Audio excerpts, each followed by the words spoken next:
Los periodistas Yasna Levín y Felipe Pozo. Producción, Tania González. Dirección, Patricio López. Política en Vivo, un programa de Radio Universidad de Chile en una transmisión conjunta con las radios que piensan y el diario electrónico diario.uchile.cl.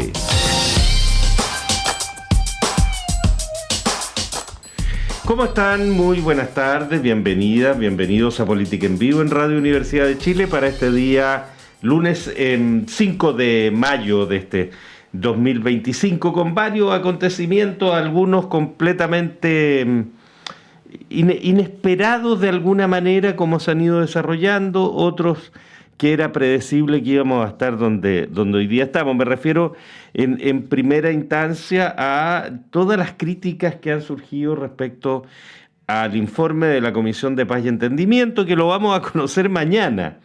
De hecho, mañana a las 8 de la mañana está planteado un acto especial donde los comisionados, los 8 comisionados, le van a entregar al presidente de la República el resultado y las propuestas de esta comisión, que como sabemos ha trabajado 2 años, que emitió un informe de 8 consejeros, 7 lo ratifican, un voto disidente que ha tenido más difusión las razones del voto disidente que lo que han planteado los 7 consejeros que están de acuerdo, pero ya vamos a conversar con más detalle de eso.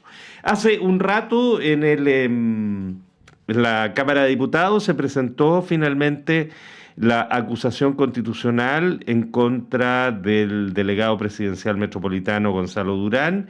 Todo esto en términos de los acontecimientos muy lamentables, por cierto, ocurridos en el Estadio Monumental previo al partido de Colo-Colo con Fortaleza de Brasil, en una situación en que dos jóvenes, un niño de 12 años y una joven de 18, fallecieron atropellados, según los informes de la Fiscalía, lo que se ha ido emanando de las distintas declaraciones, etcétera, y no producto del aplastamiento por una reja, como se había planteado al principio, sino que atropellados por un carro lanzagases de carabineros, fallecieron estas 2 personas. Desde la oposición se arguye la responsabilidad política del delegado Durán, partiendo de que la responsabilidad de un delegado presidencial como representante del presidente es proteger la vida y la integridad física de las personas, cuestión que no habría ocurrido en este caso. Ahora, obviamente, si eso fuese razón suficiente para acusar constitucionalmente, tendrían que estar acusados y destituidos todos los delegados presidenciales en cualquier minuto, hasta que muera alguien y ya, uno dice, bueno, no protegió suficientemente la vida. En fin, es muy controversial y una vez más nos estamos enfrentando a una acusación constitucional que desde la perspectiva del contenido de la acusación es debilísima pero que va generando acuerdos políticos para generar puntos políticos, finalmente, mucho más allá de el uso de un instrumento que es el más grave que se puede utilizar. O sea, la acusación constitucional es la última herramienta frente a hechos de carácter gravísimo, si no hay otras posibilidades intermedias. Pero en fin, esta es la 8ª acusación que presenta la oposición. Vamos a ver cuál es el destino de esto, que efectivamente suena un poquitito, no sé, difícil de digerir los razonamientos jurídicos de este asunto. Eso sucedió hoy día, esta tarde en realidad. Se sorteó la comisión que tendrá que revisarla. Recordemos que la comisión revisora es eso, una comisión que revisa y que recomienda. Revisa y recomienda algo que no es obligatorio para la sala, digamos, no es vinculante. Por lo tanto, la comisión puede recomendar aprobar el libelo y ser rechazado o lo contrario. Y además, esta comisión se resuelve por sorteo. No se resuelve de acuerdo a las distintas bancadas. Son 5 miembros. En este caso, 4 de los miembros son de oposición. 1 es del Frente Amplio. Por lo tanto, uno puede augurar que la recomendación no vinculante de esta comisión va a ser seguramente aprobar esta constitución. O fíjese que hay encuestas, por supuesto, dando vuelta. Las últimas nos hablan de la encuesta académica semanal con cómo se van desarrollando la situación de los candidatos. En este caso, algunas novedades. Amatei se mantiene con un 22% en el primer lugar, la sigue Kast con un 13%, luego viene por primera vez pues, en esa ubicación Toá con un 11%, y en cuarto lugar Kaiser con un 10%. Ha ido progresivamente bajando semana tras semana Kaiser, en su votación ya subió, en términos no dramáticos, digamos, son subidas y bajadas más bien menores, pero así ocurre. Los otros candidatos oficialistas que van a la primaria está Winter, el diputado Winter, candidato del Frente Amplio con un 6%, y la candidata del Partido Comunista, la exministra del Trabajo, Yaret Jara, también con un 6%. Luego está, aunque suene increíble, Parisi. Sigue marcando, tiene un 4%, esta vez está en Chile y con un discurso muy semejante al discurso de la ultraderecha. En esa postura se nos aparece en este momento el economista, se supone que es, pues, pero el candidato Parisi. Fíjese que está en paro, y esto es delicado, porque se ha dado poco vuelo al asunto, pero hace 32 días que están en paro los funcionarios de la Corporación de Asistencia Judicial. Y eso no es muy delicado, y es muy delicado porque son muchas las funciones muy importantes que presta la Corporación de Asistencia Judicial en múltiples materias. Es el recurso de defensa jurídica de los sectores que no tienen medios para hacerse de un abogado, digamos, y para pagar los servicios de un abogado. Entonces, cuando esto se reste ya durante un mes, son muchísimos los casos de personas que tienen que haber quedado o que estén esperando y con los plazos que se vencen. Como usted y yo sabemos, todas las situaciones legales tienen plazo bastante perentorio y que si no se cumplen los procesos se estancan o se terminan, digamos, por incumplimiento de aquella situación. Por lo tanto, ojalá hubiese un acuerdo lo más pronto posible para que el funcionamiento de la Corporación de Asistencia Judicial, que como les insisto, es extremadamente importante, se retome con la continuidad que requieren. Oiga, volviendo a temas que tienen que ver con lo parlamentario, no sé con qué en realidad, no sé si es con lo electoral, con lo político, con lo que sea, pero a propósito de que la candidata Toá, Carolina Toá, en una entrevista dada este fin de semana al diario La Tercera, si no me equivoco, dio a conocer públicamente que tenía una relación de pareja con el ministro de Hacienda, Mario Marcel. Esta es una cuestión que era sabidísima desde hace mucho tiempo, no se había ventilado en términos públicos, porque además no tiene por qué ventilarse en términos públicos, pero así lo da a conocer iba a decir la ministra Toá, la candidata Toá, y ha provocado un revuelo que uno dice, a ver, da para tanto este tema. Han opinado todos que hay conflicto de intereses, que Marcel le puede entregar información privilegiada, bueno, en fin, el punto es que sí, puede ser que ahí haya un cierto debate, ¿no? Pero las formas son tan reveladoras de un nivel de debate que tenemos en el país. Se parece a las formas absolutamente inadecuadas de la acusación constitucional contra el delegado Durán, que no tienen asidero jurídico, pero no importa, vamos para adelante, porque total se trata de hacer el hecho político. Y acá es lo mismo, descalificatorias, en fin, que hace que es una impresión. La gente se sienta cada vez más agotada, ¿no es cierto?, del debate político, más distante, menos comprometida con los debates políticos, porque tienen que ver mucho más con los posicionamientos inmediatos de los intereses particulares de cada uno de los incumbentes en los temas, que con una mirada reflexiva de propuesta de más largo plazo con respecto al país. Pero en fin, así está este asunto. Ya lo vamos a conversar con más detalle un poquito más adelante. Dos cositas muy breves. Fíjese que el gobierno de Israel dio luz verde a un plan de ocupación de Gaza finalmente. ¿Se acuerda lo que se temía muchas veces? Que todo esto, más que quitar de Gaza o encontrar a los atrozmente secuestradas personas que fueron en ese acto terrorista que infringió Hamás contra una comunidad en un kibutz israelita, más que responder a aquello, golpear a Hamás, definitivamente ya dicen que se trata de hacerse de Gaza, instalarse allí y quedarse ahí. Esto se trata de conquistar y retener, ha dicho el gobierno israelita, y estamos ocupando para quedarnos. Complicado tema, porque esto nos va a llevar a que ese conflicto, en lugar de ir encontrando caminos de solución, va a ir encontrando cada vez caminos de mayor profundidad.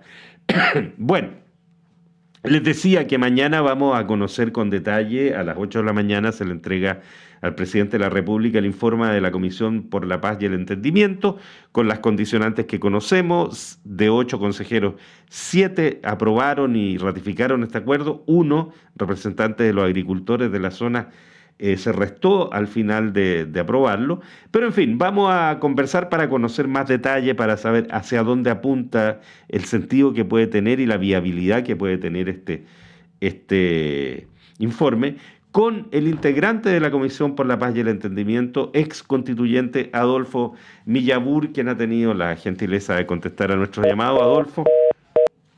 Bueno, la gentileza la tiene, pero el llamado se nos cortó, así que vamos a esperar un segundito a tomar contacto de nuevo con Adolfo para comenzar esta conversación respecto de este informe que, como les decía, se va a conocer mañana a las 8 de la mañana. Se le va a hacer entrega del mismo al presidente de la República por parte del encargado de este consejo. Tenía una copresidencia entre Alfredo Moreno, quien fue ministro de Relaciones Exteriores, ministro del gobierno de Sebastián Piñera, y copresidido también por el senador de la Democracia Cristiana, Francisco Huenchumilla.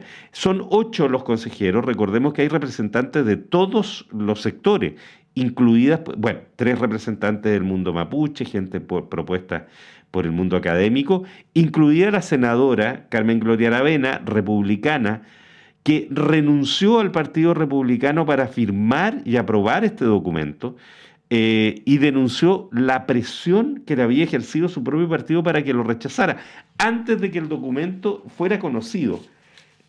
Perdona.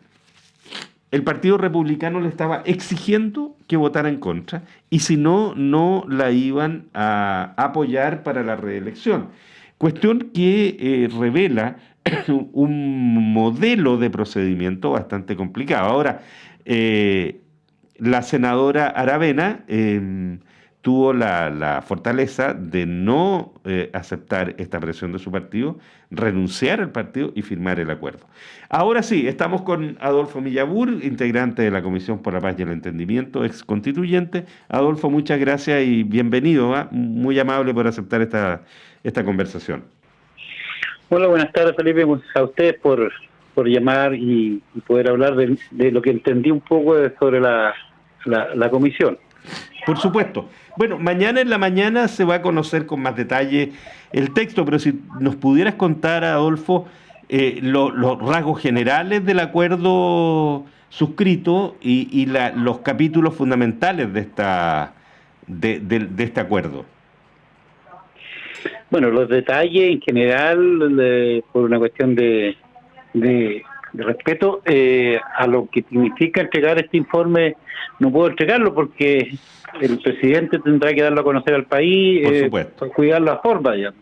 Pero sí me puedo referir a las cosas generales, que por lo menos tiene 22 numerales, 22 número de propuestas que abordan distintas temáticas, particularmente en el caso que yo podría comentar es sobre la situación de las tierras, y en general esos son los temas que se están abordando.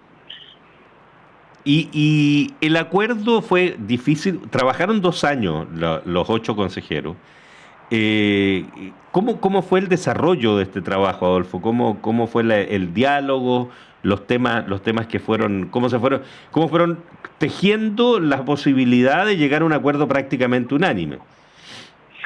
Bueno, primero para mí personalmente fue difícil porque aceptar una misión de participar en un grupo de personas tan diversas cuando se fue comenzando a discutir quiénes las iban a componer, cuál era el objetivo de la comisión, si contaba o no con el respaldo de los partidos políticos, la antesala a la constitución, diría yo, de esta comisión. Yo también iba teniendo conocimiento cómo el gobierno concebía esta comisión. Uh-huh. De ahí en adelante, luego para mí fue una difícil decisión participar en esta comisión porque no es la primera vez que se constituye una comisión con el afán de poder buscarle una solución al conflicto en el Gualmapu. Todos los gobiernos tuvieron su propio afán, tuvo su propio esfuerzo. La que más se conoce es la Comisión por esta Verdad y Nuevo Trato, que terminó en un informe bastante descarnado de la realidad, cómo se dieron las cosas en el sur para constituirse Chile, lo que hoy día se conoce como la región del Biobío, la Araucanía, los lagos y los ríos. Ahí ese informe da cuenta de qué manera se hicieron del territorio, de qué manera también los mapuches fueron desplazados, de qué manera los mapuches fueron prácticamente enajenados a sus tierras.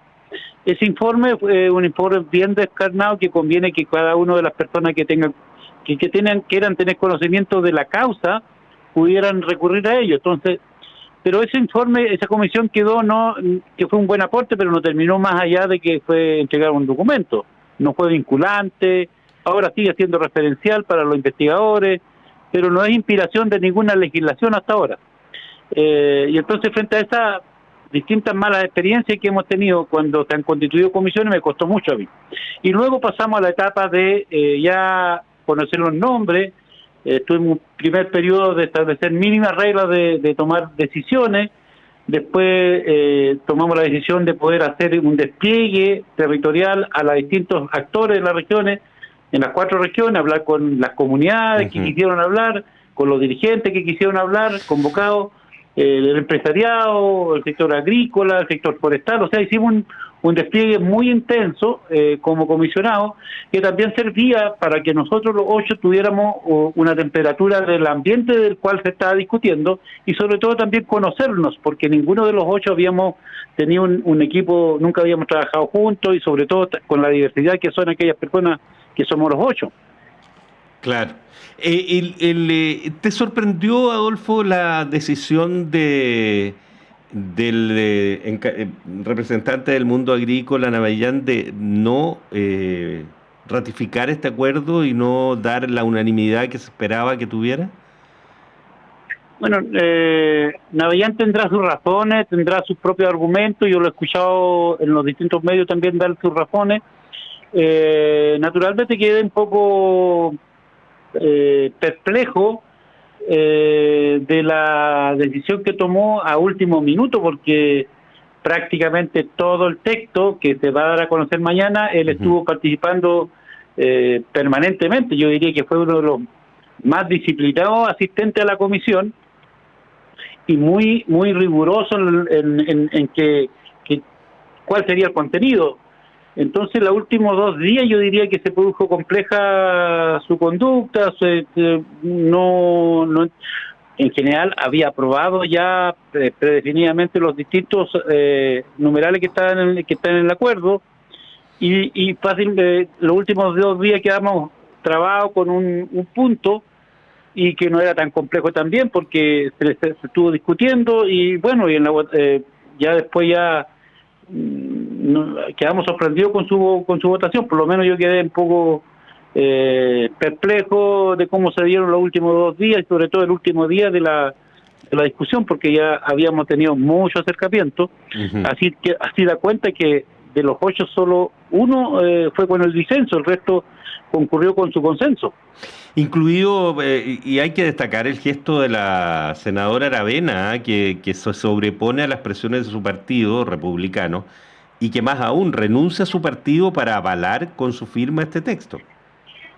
Mira, la senadora un poco antes ya nos había informado a nosotros internamente en el trabajo interno que teníamos, que efectivamente, como se había ventilado ciertos contenidos del acuerdo, lo había dado a conocer uno de sus representantes del Partido Republicano, y ella transmitió internamente que tenía esa dificultad y que estaba bien incómoda, pero luego también nos informó a nosotros que antes de presentar su renuncia, que por respeto a nosotros, y que ella creía genuinamente que el trabajo había sido serio y que se la jugaba por la comisión, y en ese sentido uno valora inmensamente, digamos, el gesto que ella tiene como una...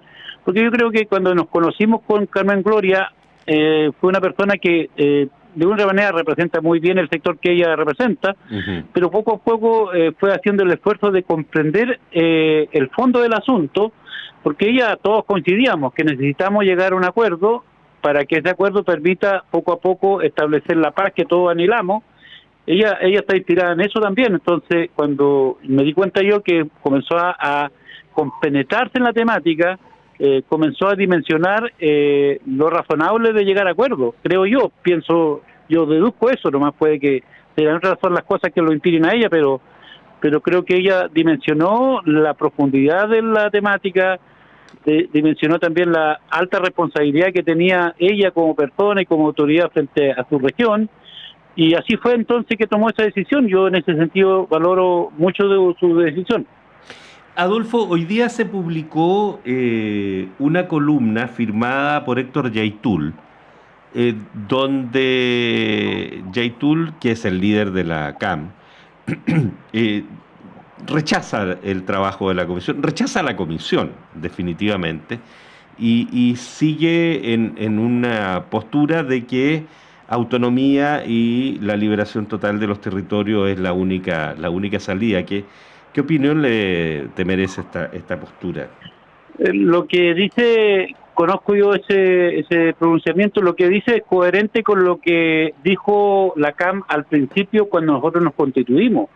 La CAM es muy coherente en ese sentido porque al nosotros comenzar el trabajo, ellas también se pronunciaron que no eran partidarios de la comisión.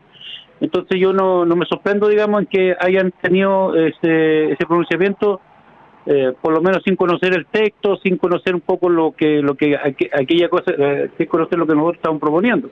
Pero yo lo encuentro que a mí no me sorprende, porque lo veo que está en la línea que lo dijeron al inicio de la comisión.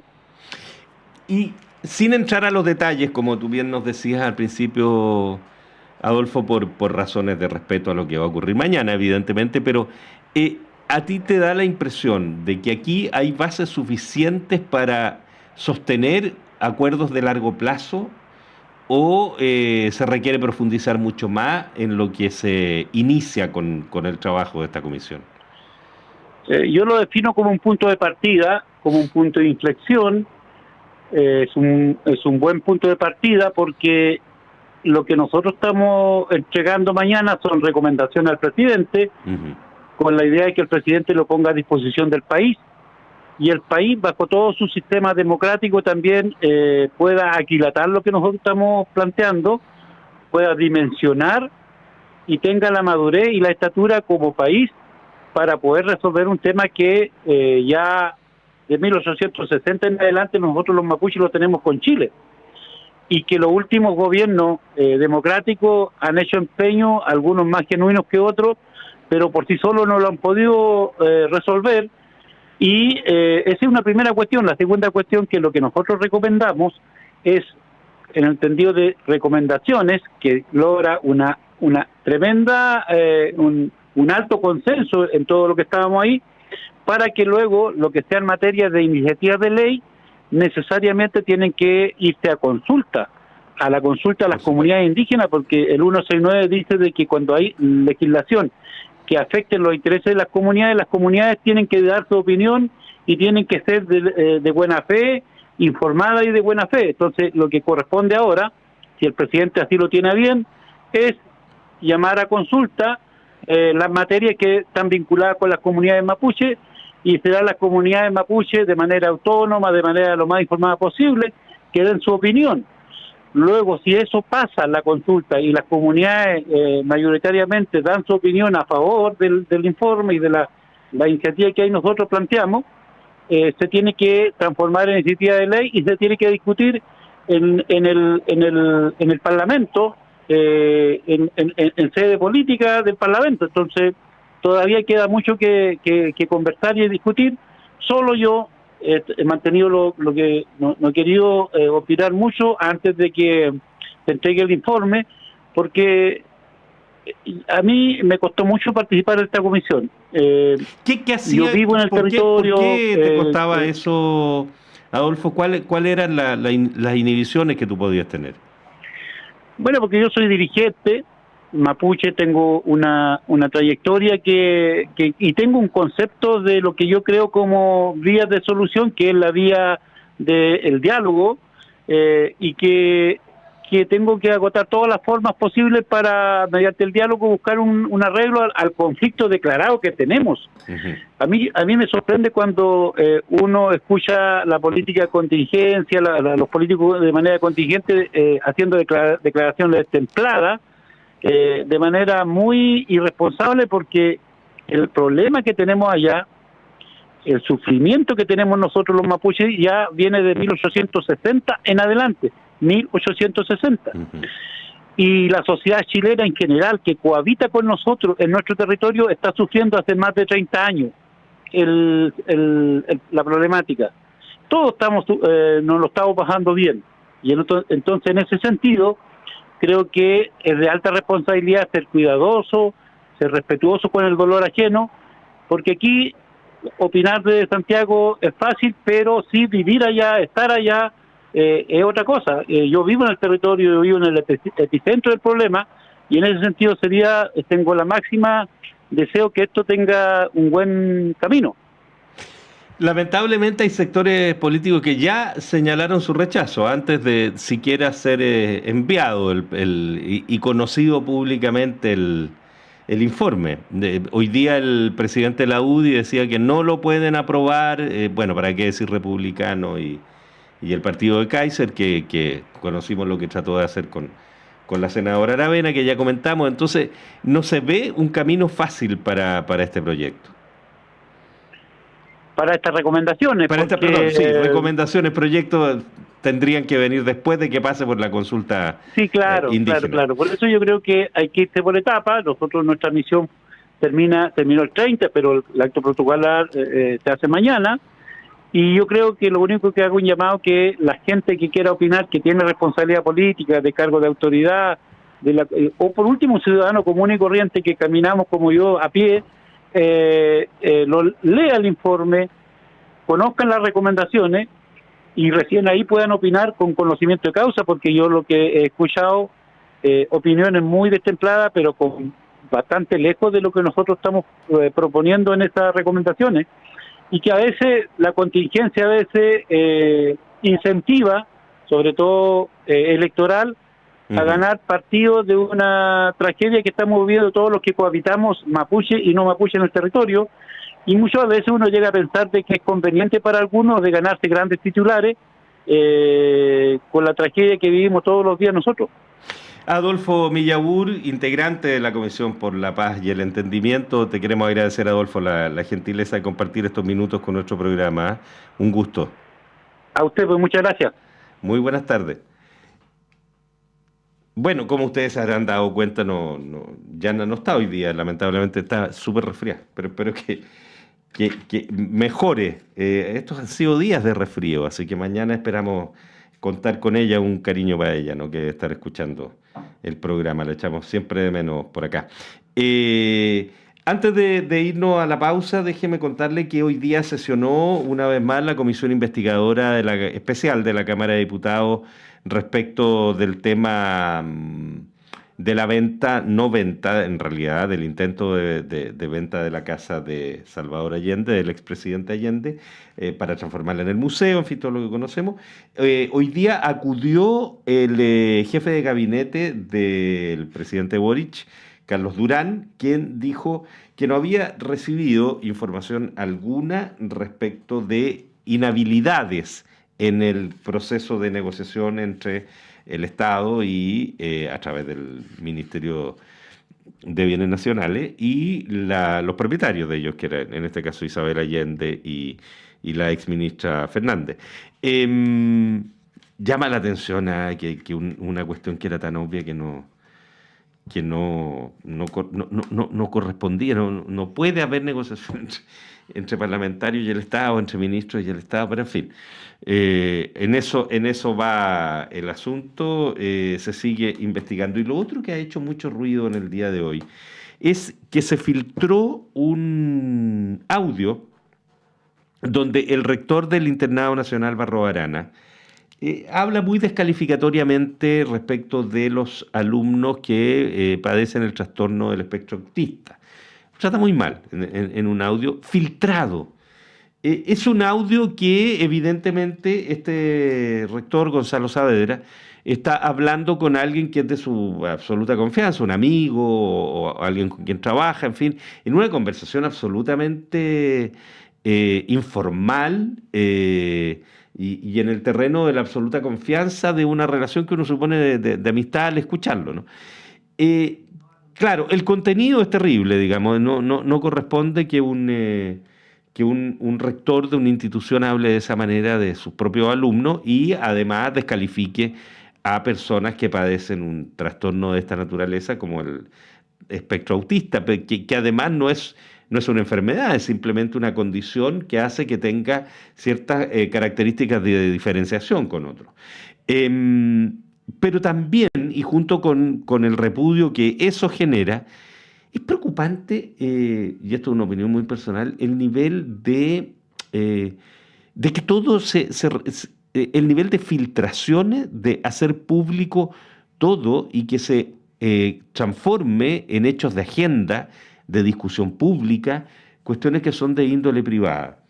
Es jodido el punto, porque si bien lo que dice el rector Saavedra es sumamente condenable y seguramente debería ser suficiente para decir si es razonable su continuidad, ¿no? Para por lo menos planteárselo. De hecho, el alcalde de Santiago, Mario Desbordes, que es quien es la Municipalidad de Santiago, el sostenedor del Instituto Nacional Barros Arana, del Internado Nacional, perdón, Barros Arana, dijo que no está en pauta que deje su cargo el rector Saavedra, que es un rector en todo caso interino, pero que también repudia los dichos. Pero ojo con el tema de las filtraciones, no solo en este ámbito, en todos los ámbitos, se filtra todo, y todo se transforma en agenda y estamos viviendo un mundo entonces en que el ojo escrutador como el gran hermano nos va a tener donde no haya vida privada, donde no haya ámbitos privados, donde tú no puedes hablar por teléfono con nadie, no sé. Eso también me parece un punto de preocupación, sin que justifique en absoluto el pésimo comentario y el absurdo comentario que se revela el rector del Instituto Internado Nacional Barros Arana. Vamos a hacer una pausa y ya seguimos conversando en Política en Vivo.